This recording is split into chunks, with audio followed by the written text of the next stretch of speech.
Hello Suzanne, और कैसे हो? उम्मीद करते हैं शुरू करते हैं आज का क्लास। हम लोग पढ़ने वाले हेनरी का नियम। इसके पिछले लेक्चर में मैंने आपको पढ़ाया था कि गैसों के द्रव में विलेयता, जिस गैस का अवशोषण गुणांक जितना ही ज्यादा होगा वह गैस उतना ही ज्यादा घुलती है। उसके बाद से मैंने पढ़ाया आपको कि गैसों की विलेयता को प्रभावित करने वाले कारक कौन कौन से हैं। पहला पॉइंट मैंने पढ़ाया आपको गैस की प्रकृति, दूसरा पॉइंट विलायक की प्रकृति, तीसरा पॉइंट ताप का प्रभाव और चौथा पॉइंट दाब का प्रभाव। दाब के प्रभाव मैंने ये पढ़ाया था आपको कि जिस गैस की दाब बढ़ाने पर गैस की विलेयता बढ़ती है। हेनरी साहब ने कहा कि स्थिर ताप पर, देखते हम लोग हैं स्थिर ताप पर, ये हमारे पास दो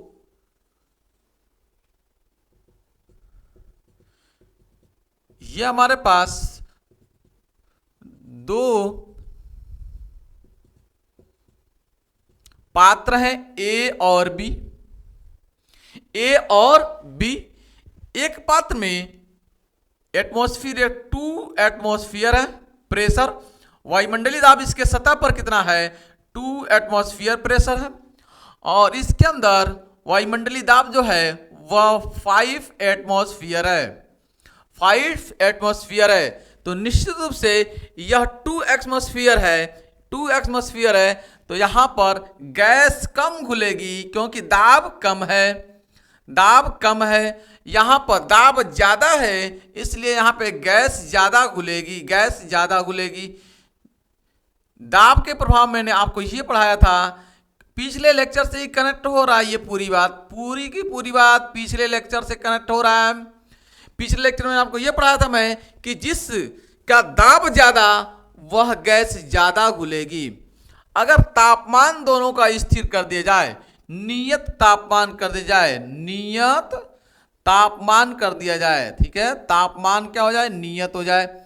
नियत तापमान पर, स्थिर तापमान पर अगर रखा जाए दोनों को, और इसमें यहां पर गैस का दाब 2 एटमॉस्फेयर है और यहां पर 5 एटमॉस्फेयर है, तो यहां पर वृष्टि कम घुलेगी, गैस यहां पर ज्यादा घुलेगी, यहां पर ज्यादा घुलेगी। तो जिसमें ज्यादा घुलेगी, क्यों ज्यादा घुल रही है, क्योंकि यहां पर दाब ज्यादा है। तो जहां पे दाब ज्यादा वहां पे गैस भी ज्यादा घुलती है, जहां पे दाब कम वहां पर गैस कम घुलती है। दाब ज्यादा तो गैस ज्यादा घुलेगी, दाब कम तो गैस कम घुलेगी। इसी को कहते हैं हेनरी का नियम, इसी को कहते हैं हेनरी का नियम, ठीक है। स्थिर ताप पर, नियत ताप पर यानी स्थिर ताप पर किसी गैस का वाष्प अवस्था में आंशिक दाब उस विलयन के मूल अंश के समानुपाती होती है। घुलने का मतलब क्या है, मूल अंश। घुलने का मतलब क्या है, मूल अंश। यानी अर्थात हम कहेंगे एक्स को मूल अंश कहते हैं और ये गैस का मूल अंश के अनुक्रमानुपाती होती है। यहां पर बराबर का चिन्ह लगाते हैं तो एक नियतांक जोड़ते हैं के एच, जिसे हम हेनरी नियतांक कहते हैं। ये मूल अंश, किसका मूल अंश, गैस का मूल अंश। अगर हम डिवाइड करते इससे इसमें, अगर इसमें हम डिवाइड करते तो यहां पर लिखते हैं P अपान में हो जाएगा X गैस बराबर में KH। KH क्या है, हेनरी नियतांक है। KH क्या है, हेनरी नियतांक है। इसे हम कहते हैं हेनरी नियतांक, इसे हम कहते हैं हेनरी नियतांक। ये हेनरी नियतांक गैस की प्रकृति पर निर्भर करेगी, विलायक की प्रकृति पर निर्भर करती है, ताप पर निर्भर करती है। यह निर्भर करती है किस पर, गैस की प्रकृति पर, विलायक की प्रकृति पर, ताप पर निर्भर करती है। KH इसे हम हेनरी नियतांक कहते हैं। KH को हेनरी नियतांक, P क्या है, आंशिक दाब है, X गैस क्या है, ये मूल अंश है। अगर हम P को नियत कर दें, तब यानी यदि P को नियत कर दें तब क्या बनेगा 1/x गैस के एच अनुक्रमानुपाती 1/x गैस। यानी यदि हम गैस ज्यादा घोलें, यदि हम गैस एक्स गैस यानी यदि हम मोल अंश बढ़ाएं, तो हेनरी नियतांक का मान कम हो जाएगा।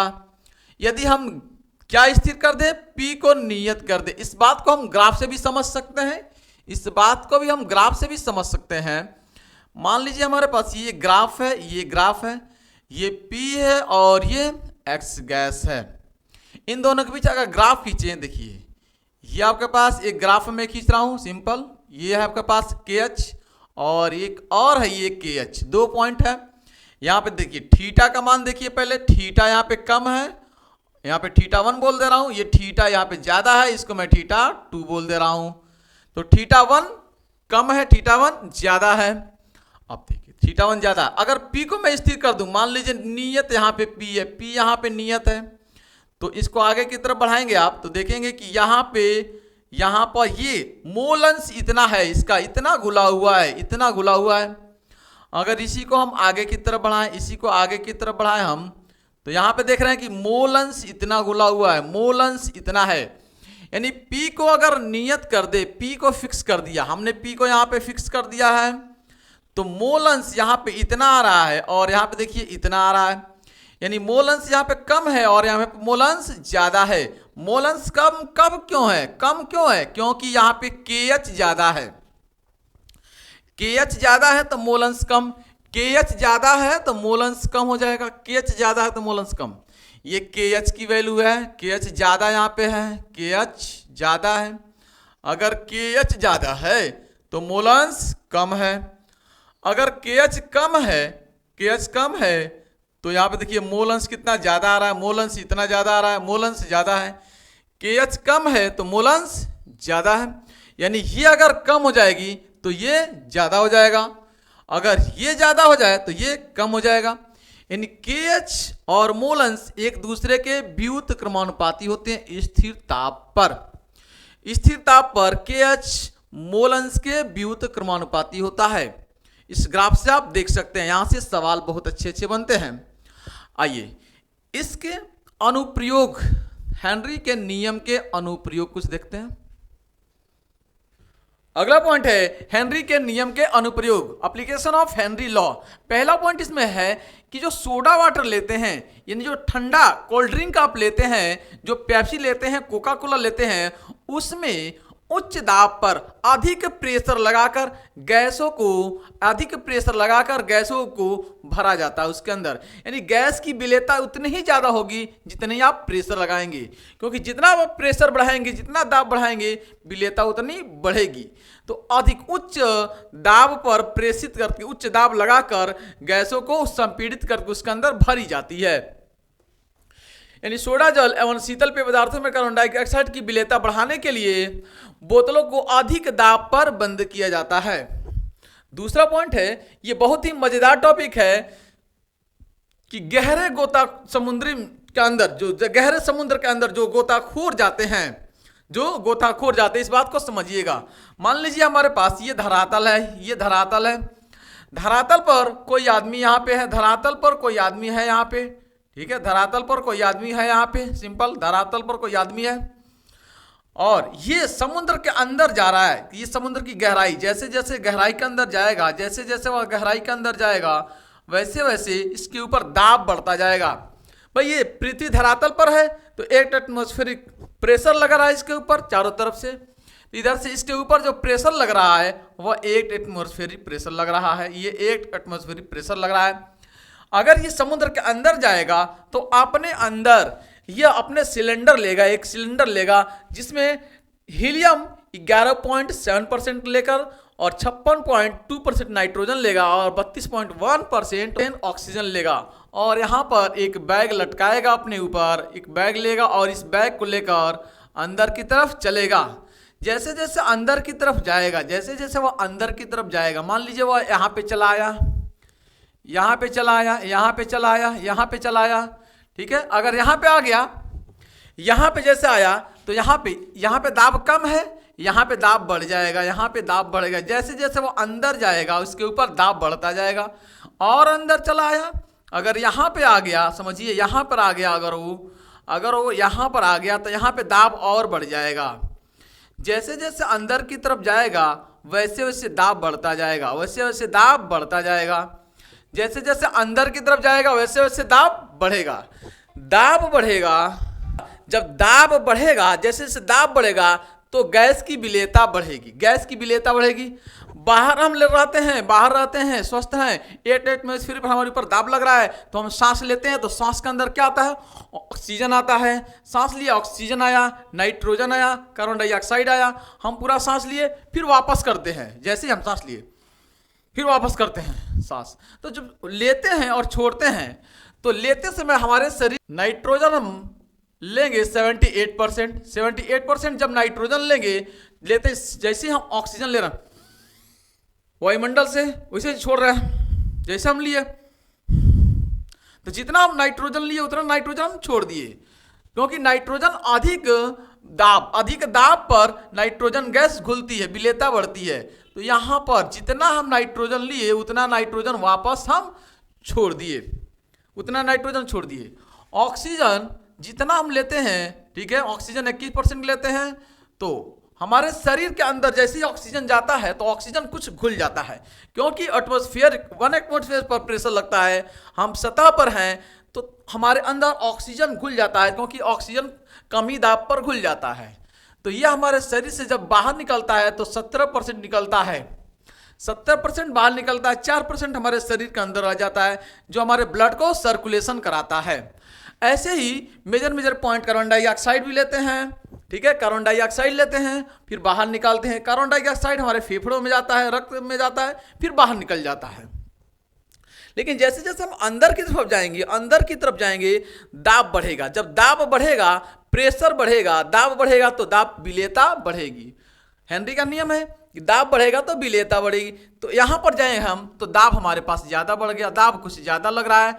जब दाब ज़्यादा लगेगा तो अगर हमारे शरीर के अंदर नाइट्रोजन जो है, हमारे शरीर के अंदर नाइट्रोजन घुलना शुरू होती है। अब जब नाइट्रोजन अंदर जाती है, नाइट्रोजन अंदर जाती है हमारे शरीर के अंदर, तो अंदर पहुंचने लगती है, धीरे धीरे अंदर जाती है।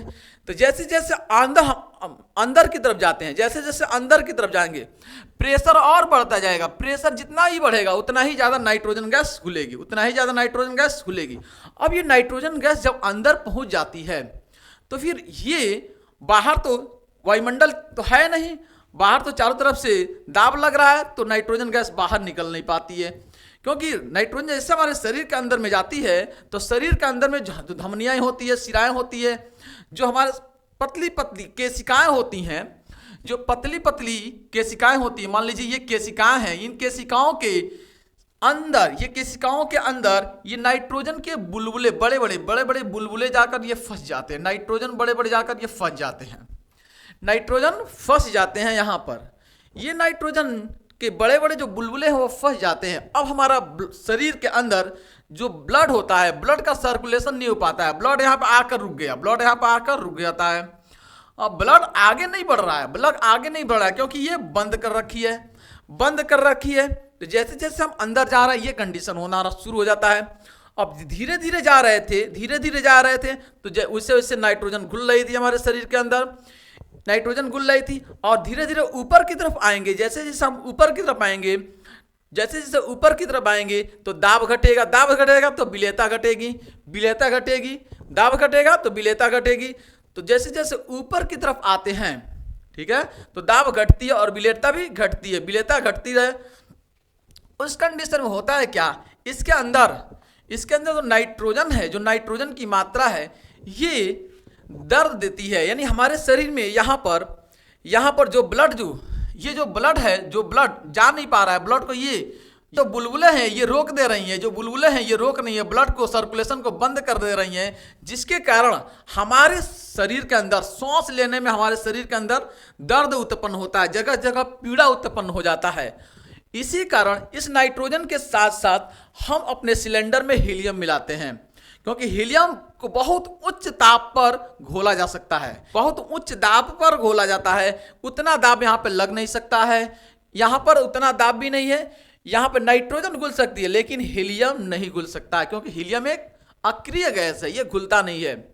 तो ये पॉइंट को लिखा है कि गहरे समुद्रों में गोताखोर तो सांस लेने में अत्यधिक पीड़ा क्यों होती है, क्योंकि यह नाइट्रोजन शरीर के अंदर घुलकर ब्लॉक कर देता है, हमारी धमनी शिराओं के, हमारे जो केशिकाएं होती हैं इनके बीच फंस जाता है और ब्लॉक कर देता है, जिससे ब्लड हमारा जाता नहीं है। जब ब्लड नहीं जा सकता है तो दिक्कत होता है।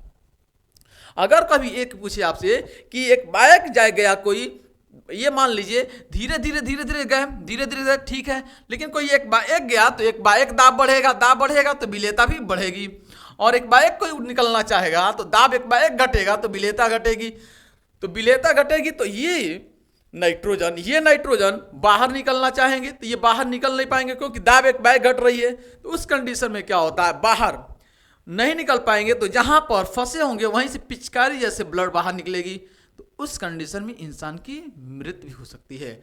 और जब फंस जाते हैं दर्द उत्पन्न होता है, जब फंस जाते हैं इसको कहते हैं हम लोग बेंड्स, इसको कहते हैं बेंड्स। ये एक मेडिकल इश्यूज होता है, इसको कहते हैं हम लोग बेंड्स कहते हैं, बेंड्स के नाम से जानते हैं। इसीलिए यह फंसने के कारण ही हमारे शरीर में अत्यधिक पीड़ा होती है, दर्द उत्पन्न होता है। अगला पॉइंट है अधिक ऊंचाई वाले स्थानों पर, जैसे जैसे आप धरातल से ऊंचाई के ऊपर की तरफ उठेंगे, धरातल से जैसे जैसे आप पहाड़ों की तरफ जाएंगे, आप जैसे जैसे पर्वतों की तरफ जाएंगे, वायुमंडलीय दाब कम होता जाएगा, तो गैस की विलेयता भी होगी, वह भी कम होगी। वायुमंडलीय दाब कम होगा तो विलेयता कम होगा, दाब कम होगा तो विलेयता कम होगा, जाहिर सी बात है। तो वायुमंडलीय दाब कम होने लगती है, वायुमंडलीय दाब कम होने लगी, जैसे जैसे हम पहाड़ों की तरफ जाएंगे वायुमंडलीय दाब कम होगी। तो जब कम होगी, दाब कम होगा तो विलेयता भी कम होगा, दाब कम होगा तो विलेयता भी कम होगा, और जब विलेयता कम होगा तो ये एक मानसिक संतुलन होती है, जो मानसिक संतुलन बिगड़ जाती है। यानी शरीर के अंदर अगर मस्तिष्क के अंदर ब्लड नहीं पहुंचती है, यानी ऑक्सीजन की सांद्रता बहुत कम घुलती है, जब कम घुलती है ऑक्सीजन की सांद्रता बहुत कम हो जाती है, से ऊंचाई की तरफ जाने से वैसे वैसे दाब कम होता जाएगा, जब दाब कम होगा तो विलेयता भी कम होगी। इसी बात को लिखा हुआ है कि अधिक ऊंचाई वाले स्थानों पर ऑक्सीजन का आंशिक दाब सतही स्थानों से कम होता है, अतः ऑक्सीजन की मात्रा निम्न हो जाती है। ऑक्सीजन की जो सांद्रता होती है, जो घुलनशीलता है यानी विलेयता है, यानी जो सांद्रता है वह कम हो जाती है, यानी विलयन पतला हो जाता है, तनु हो जाता है, तो तनु हो जाती है यानी सांद्रता निम्न हो जाती है, और इन स्थानों पर रहने वाले लोग स्पष्ट रूप से सोच नहीं पाते हैं, और इन लक्षणों को हम लोग एनॉक्सिया के नाम से जानते हैं, इतना आप याद रखें। धरातल की ओर तरफ जाते जैसे जैसे जाएंगे आप, इतना आप याद रखें कि धरातल पर जैसे जैसे धरातल से ऊंचाइयों की तरफ जाएंगे वायुमंडलीय दाब घटेगा तो विलेयता घटेगी, तो आप स्पष्ट रूप से सोच नहीं पाएंगे। ठीक है, इसको हम लोग कहते हैं एनॉक्सिया। आगे हम बात करते हैं हेनरी के नियम की सीमाएं। अगला पॉइंट है हेनरी के नियम। पहला पॉइंट है इसमें विलयन का ताप बहुत कम नहीं होना चाहिए। दूसरा पॉइंट है गैस की विलेयता बहुत अधिक नहीं होना चाहिए।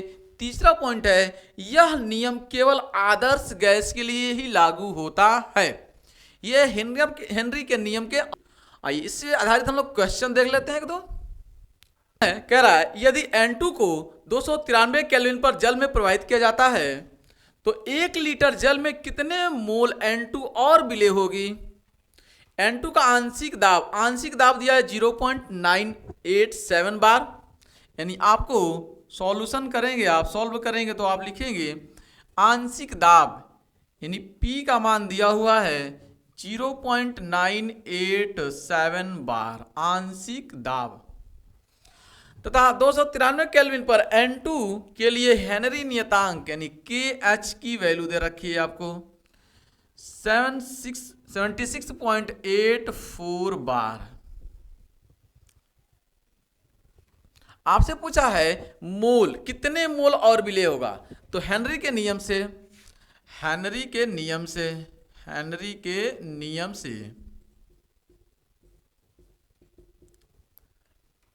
बराबर हो जाएगा KH इंटू एक्स गैस।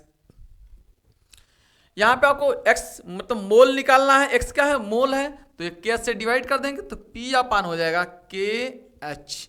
ये हो जाएगा बराबर में x गैस, कितने गैस के मोल और आप खोलेंगे। P की वैल्यू दे रखा है सवाल में और KH की वैल्यू, दोनों वैल्यू रख दीजिए आप।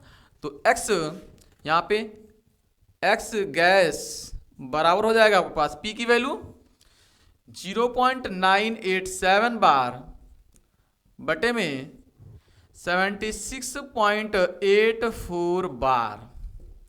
आप जब डिवाइड करेंगे तो आपको मिलेगा, इसमें डिवाइड करेंगे आपको मिलेगा 0 मोल। ये रहा आज का पूरा पूरा लेक्चर। अगर आप चैनल पर नए हो तो चैनल को सब्सक्राइब कर लीजिए, बेल आइकन को प्रेस कर लीजिए और अपने दोस्तों में शेयर कर लीजिए। पूरा का पूरा मैं कॉन्सेप्चुअल आपको देने वाला हूं, पूरा का पूरा मैं नवंबर तक इसको क्लियर खत्म कर दूंगा सिलेबस को। तो thanks for watching this video. जय हिंद, जय भारत।